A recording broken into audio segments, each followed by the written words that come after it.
Welcome to literary and jury charge practice. Let's get started with some jury charge. Ready? Here we go. If you find from the preponderance of the evidence that the plaintiffs have done everything as agreed upon in a good and workmanlike manner, then you will find a verdict for the plaintiffs for $877. And if you so find, then you need consider this case no further. But if you fail to find from the preponderance of the evidence that the plaintiffs have fully performed their agreement, and that the defendant has suffered damages by reason of defective performance, then you will consider what damages the defendant has sustained. A builder is responsible to his employer for defective performance and is liable either to an action for damages or a deduction from the price agreed upon. The defendant in this case has elected to seek recovery in damages for the alleged defective construction. In such a case where the owner seeks damages, he can recover only the actual damages sustained, and he must exercise due care and diligence in minimizing the damages and try to prevent such damages as much as he reasonably can. The burden of proof rests upon the defendant to prove by the preponderance of the evidence that the defendant has sustained damages by reason of defective performance of the agreement on the plaintiff's part, and the extent of the damages so sustained by the defendant. And if you find from the preponderance of the evidence that the defendant has sustained damages in excess of the benefits received, then the defendant is entitled to a verdict in his favor for the damages so sustained by him. But if on this question of damages you find the evidence evenly balanced or preponderating in the plaintiff's favor, then you will find that the defendant is not entitled to any damages. To briefly sum up the issues in this case, if you find that the plaintiffs have fully performed their agreement, then you will find a verdict in favor of the plaintiffs in the sum of $877 with interest thereon at 4% from and after May 20, 1956. If you find that the plaintiffs did not fully perform their agreement and that the value of their services is equivalent to the payments already made by the defendant, then your verdict will be a verdict of no cause of action, in which event neither party recovers anything and they are left as they now are. If you find that the performance of the plaintiffs were defective and that the defendant has sustained damages in excess of the benefits received, then you will find a verdict in favor of the defendant for the damages so sustained. You will return only one of the three verdicts submitted to you.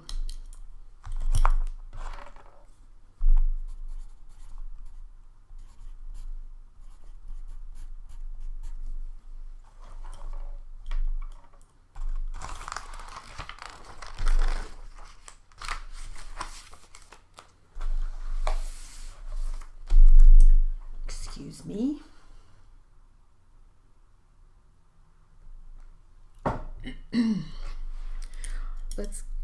Let's carry on now with our literary material that we started previously, called RealTime Software Through the Lens of a Student. Ready? That includes Gigatron's StenoCat 32, Stenovations, and many more. Most court reporting programs are affiliated with a certain software company that may even offer a free student version of their software. I made sure to consider which companies would offer me the best software at a good rate and with tech support. I decided to purchase StenoCap 32, which has been easy to learn and has proven to be a viable and cost-efficient option. They offer wonderful technical support which helped me immensely throughout the setup process. Gigatron also offers free webinars and video tutorials that answer any questions about installation and setup, adding terms to your dictionary, editing, and formatting. As with any profession, court reporting's future depends on the students who will eventually be the backbone and leaders of this field. As a future court reporter, I feel it is necessary to stay on top of any and all advancements so I can offer clients as many services as possible that will allow for prompt and accurate court records.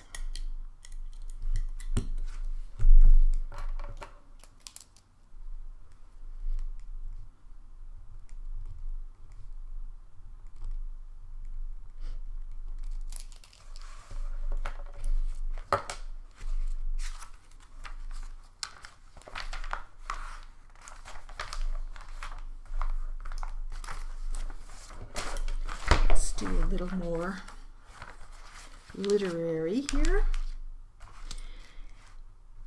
And this is also to do with the software writing RealTime. It's called RealTime and Wi-Fi. So let's see what we have here. Ready? When being asked to provide RealTime, it is the reporter's responsibility to make sure that happens. Clients pay hundreds of dollars for this service and expect it to work. They don't have an understanding of all the challenges that may come in providing this service, nor do they care. So let's discuss a few things that may help reporters ensure delivery of their RealTime product. Here are a few things I highly recommend not to do. Do not connect to county, city, or hotel Wi-Fi's or anything of the sort. These entities do things like limit the bandwidth, particularly to people who are streaming, and while it's more to stop video streams, RealTime could be recognized as a stream since it's continuous. Public Wi-Fi oftentimes cuts connections off after a couple of hours. Have you ever been in a hotel where just searching Google feels like you're on dial-up? Well, that's because sometimes the company makes it drag and will try to get you to buy the higher speed package. This is not a reliable choice. Cell phones should not be used either as a hotspot or to create a local area network, LAN, to provide RealTime. Have you ever used a cell phone and dropped a call? Exactly. This is not a reliable choice.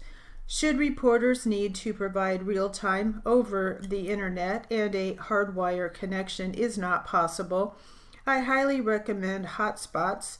Note that while the hardware for hotspots are mobile devices, this should be a separate device from a mobile phone.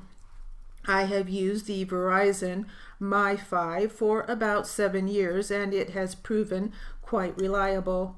Verizon has the broadest band of coverage in the nation. However, AT&T may work better in some areas of the country. Please do the research as to which provider may work best in that particular area. For example, I've heard that reporters in areas like Chicago and New York, which are crammed with high-rises, sometimes carry 2 and 3 hotspots. Part of the key to delivering RealTime every time is controlling all the things that are within the reporter's control. If reporters use a router to provide a LAN for RealTime, or if they use a hotspot to provide RealTime, those are their solid solutions and they can use them in a variety of situations. I recommend hooking up a RealTime feed for every job and carrying an iPad mini to connect to daily. Not only do reporters become more familiar with the system by setting up every day, but by controlling this one system, they then are in control of their process of elimination. When requested to provide real time, not only are reporters representing themselves and their firms, they are representing a nation of court reporters. Show up armed and ready for battle.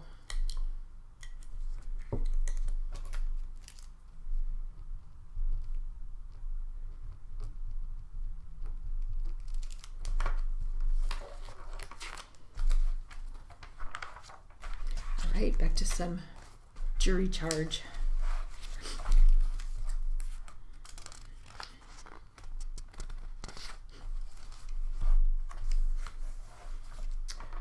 The subject of this jury charge is responsibility of railroads. Ready? Every engineer driving an engine on the railway is required to sound the whistle at least 80 rods from any crossing with a road or street on the same level, and to continue the sounding of such whistle at intervals until the train shall have completely crossed such road. The fact that the train was not running on scheduled time is of no consequence, and no claim of negligence in that respect is claimed by the plaintiff. The same is true as to the crossing signs at the intersection. The driver of the car, Harold Hopkins, was familiar with the crossing and knew that trains ran daily over this crossing. I think it must be concluded that the plaintiff was negligent as a matter of law. Where a train is proceeding at a reasonable rate of speed, it has the right of way over automobiles approaching and crossing such track, and the engineer on a train has the right to assume, until the contrary becomes apparent, that an automobile approaching the crossing will yield to the approaching train. With regard to speed of trains at crossings, ordinarily the question is one of fact for the jury. A high rate of speed may be perfectly proper at country crossings, but it depends usually upon the circumstances of each particular case. Where a crossing is unusually dangerous because of obstructed view, a curve in the track, or other peculiar situation or condition, then a greater precaution is required than would be required at an ordinary crossing where the view is open and unobstructed. You jurors have seen this crossing, and therefore you will better understand the testimony given you in court with respect to the nature of this crossing, and whether or not greater precaution was required than at the ordinary open country crossing, and whether or not the speed of the train at the time of this accident was reasonable under the circumstances. It was the duty of the engineer to sound the whistle for the crossing, and also to operate the train at a reasonable speed under the circumstances. Failure to do that would constitute negligence on the part of the defendant. If the jury finds that the engineer did not sound the whistle for the crossing, then the jury will find that the defendant, railway company, was not negligent, and bring in a verdict for the defendant of no cause of action.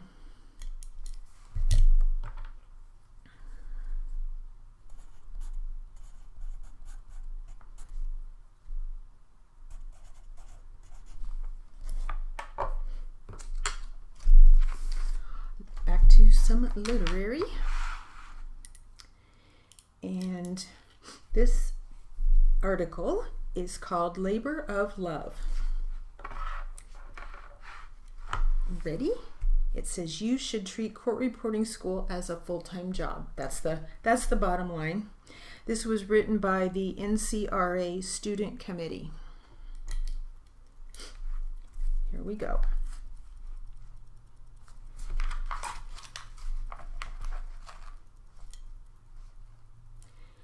This mantra is repeated to students as a reminder that total concentration and dedication is the key to getting through school quickly.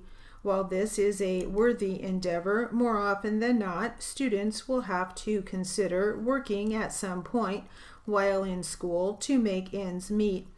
The cost of enrollment, equipment, and the sheer amount of time that it can take to get through school can be a steady and ruthless drain on one's savings.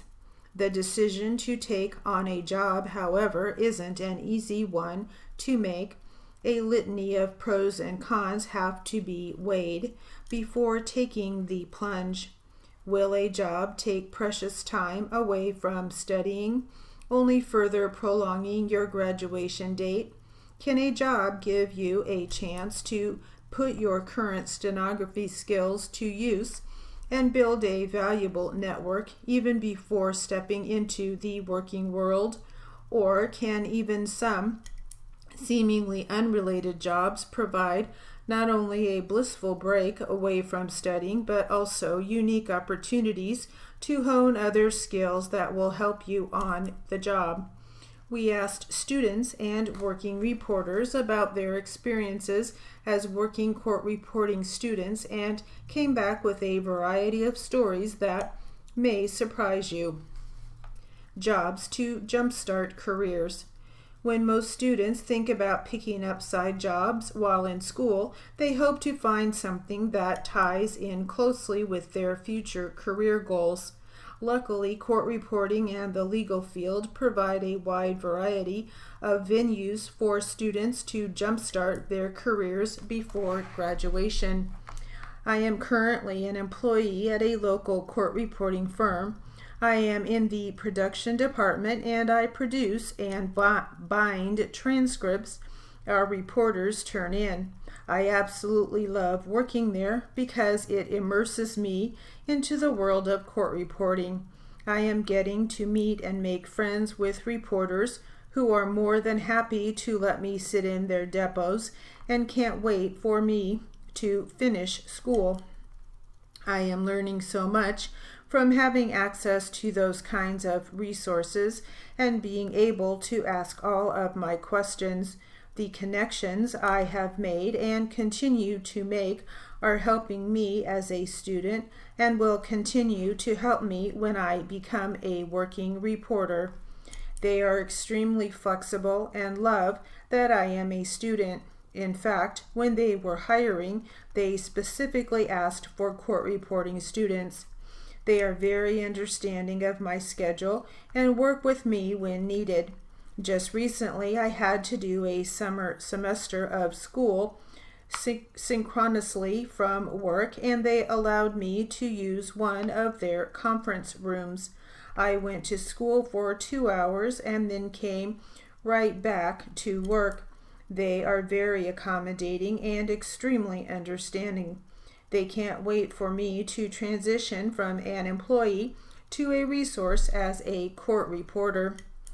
In 2014, I graduated from Gateway Community College in Phoenix, Arizona.